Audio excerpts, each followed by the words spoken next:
How's it going, guys? Rex here, bringing you another video, and today I'm talking to you about my tournament run with Absol Box. Now, before you start saying to me that I'm only doing this because it's current and trendy, I ain't. My friend sent me this list literally the week before Milwaukee and was like, dude, look, there's an Absol list.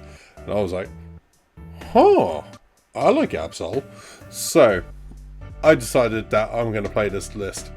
And I made a couple of changes. I threw a Crispin in on it because I felt like the deck just needed a Crispin. It needed that energy acceleration in case you have the potential and didn't want to waste a turn doing the Turbo Energize. So I threw an Absol in it. And this is the tournament run where I took it. I feel like it's a really cool list. But first things first, let's talk about the deck. So this deck is based around Absol and Kangaskhan and Cornerstone Ogerpon. These are the three main attackers in the list. They will cover 90% of the meta currently of what you'll probably run into, such as the Golden Goes, such as the Gardevoir, such as, well, mainly anything what has a big HP. You can swing with Kangaskhan and see if we can sort stuff out. You have the instant knockout potential of the Absol, so this is how this deck works. It is solely built around the Absol core. From there, we have the Munkidori to try and get the terminal period to perform better. We have so many different little outs to this deck. I think it's chef's kiss. I really do. I rate this list so goddamn much. But anyway, let's hop into round one and I'll show you how the deck performed. So round one, we end up going against arguably this deck's worst matchup, Raging Ball. Who's still playing Bolt? Like, I swear to Christ, can't wait for this goddamn deck to rotate. Anyway, so we play into it. Game one, we kept it close. We kind of needed one card to really keep us in the game. We couldn't find it. That happens. Cool. We take them. So we went into game two. We end up, well, our opening hand was garbage, but on the Pokégear, I was able to find Penny. So me being an absolute mad lad, decided to penny up my only Pokemon and call it an early night on that one. So we end up finishing that game 0-1.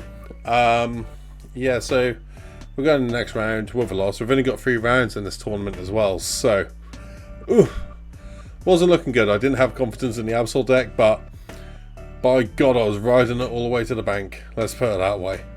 So game 2, we end up going against the Mega Absol EX. Now, you look at the Absol, yeah, he's got grass weakness. You think this is going to be a bad matchup, it's going to be garbage, like go take your cards and bugger off home. But surprisingly, Cornerstone Ogerpon is absolutely goated into this matchup. So everything has an ability. Mask Ogerpon has an ability. Mega Venusaur has an ability. Meganium has an ability. So we just aim to shut down and make sure that the opponent can't attack through our Cornerstone Ogerpon. And in this matchup, we let that happen. So we were able to Turbo Energize up to the other Cornerstone Ogerpon and basically set over 2 Cornerstone Ogerpon and just keep announcing Demolish for 10-15 minutes until my opponent decided to skip all the cards and was like, this is no longer fun. And I was like, that makes sense. So game 2, we went in and he told me that he does actually have the secret spice to deal with the Cornerstone Ogerpon. So I started thinking, alright, let's see it. So we started playing through. He never found it. So we were able to set up a board state and basically keep swinging, but we played it more along the lines of how we had to and how we should. I wanted to get the double Cornerstone, but weren't able to set it up. But yeah, at the end of the game, he showed me his answer. What is the Tapu Bulu?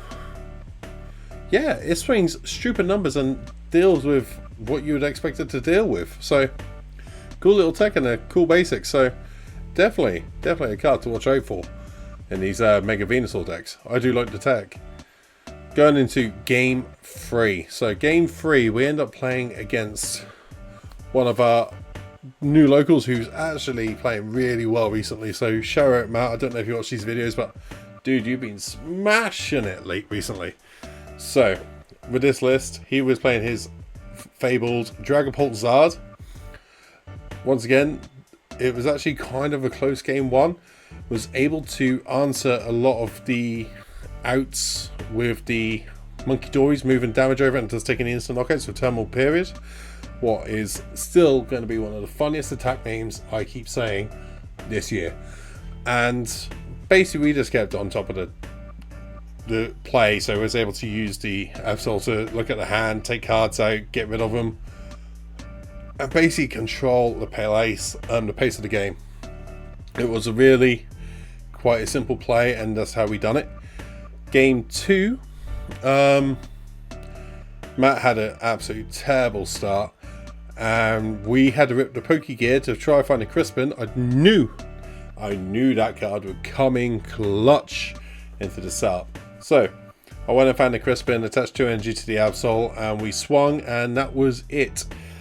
We end up finishing the day 2-1 as our record.